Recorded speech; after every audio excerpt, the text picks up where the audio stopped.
me. So I stayed there. I said, well, man, when we going on? He said, well, here in about 45 minutes or 2 hours. I said, well, hell, that's an awesome time frame. I'll just tell the bus to be ready to go between 1 and 4 in the morning. That'll work. Well, you're about 45 minutes from Lee's stomping grounds, his hometown there in Sumter. So. Well, he's a good dude. He's one of my best friends, and your buddy supports you. You gotta support them. Wasn't it great seeing George Strait last night? I mean, that guy. Tell me about some of your musical influences. Who do you really listen to and look up to? You know, I won't touch on it. That made me happy. I mean, I love Luke Bryan. He's such a nice guy. He came up to me at the BMI Awards. He grabbed me by my cheeks, literally by my cheeks. He goes, "You did it, buddy. Well, you got." Yeah, she goes, "You did it, buddy. You got #1, Tyler." That's my best Luke Bryan impersonation. But he literally did that. And I was like, man, thanks. He's just always been so nice. And you know, Al Dean's obviously great. I'll be on the Night Train tour with him next year. But to see a legend like Strait get it like that, it's his last year, you know, so what a way to go out. And Yeah.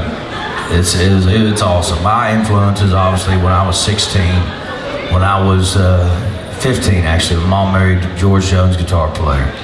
And we lost him earlier this year, and I was in Charlotte, North Carolina. I'll never forget it, because I think that day was probably one of the most intoxicated I was ever been on stage. And I don't like to get that way a whole lot, but George Jones did die, and I was very close to him, and he got me started. So we went out in George Jones fashion that night.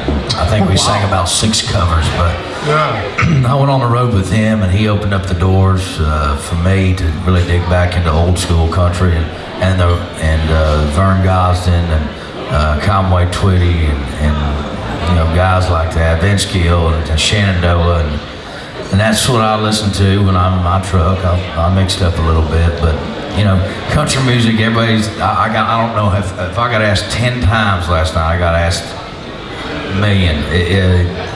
Where do you think country music's headed with the blah, blah, blah, you know, after but Zach Brown and Luke, they kissed and made up last night. I don't know if you saw it. Nice little hugging. Yeah, they hunched each other a little bit, you know. But they asked me that, and I'm, you know, as long as country music still sticks to its roots, I think everything will be fine. But if you lose the roots, you lose the genre. So you at least got to have a little bit of roots in that genre. That makes a lot of sense. So, you know, there's a lot of people probably ask you this every day, right? I want to get in country music. How do I do it? At what age did you decide this is my career? I mean, is it something you just decide, listen, I'm doing this and nothing else? Or is it just something you kind of fall into? How's it happen? Man, I sang classical music all through high school. I did the All-State Choir, the All-National Choir, went to state and stuff for solos. My mom got me into vocal lessons when I was in 7th grade, which is not something you volunteer for. Yeah, I don't imagine.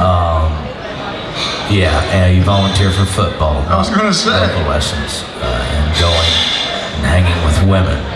But I did that, and thank God I did. It landed me. I went to Missouri State on a vocal it's early. Vocal performance scholarship, and went there for 2 years. Knew my college career was going to probably turn into 10 years, and I wasn't trying to be a doctor or a lawyer.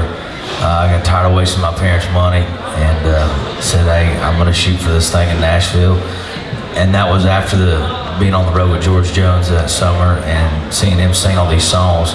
I knew I wanted to do it, didn't know how, but that's when I made my leap to Nashville. And pretty much, you got to just go 110% in and say, I'm going in, I'm doing it, and I'm going to work harder than anybody out there. And that's what you got to do, because there's a million other people that want to do it. Somebody gave me some advice once and said, you can't climb a mountain with 1 foot on the ground. You got to jump on that mountain and climb it, and you did it, and it worked. It paid off. It's you know, we've truly been blessed this year. We you know, I don't take anything for granted. No one asked me, no one called Garden City, Missouri, and said, hey Tyler, Nashville's dying to have you. Can you please come? We really need you.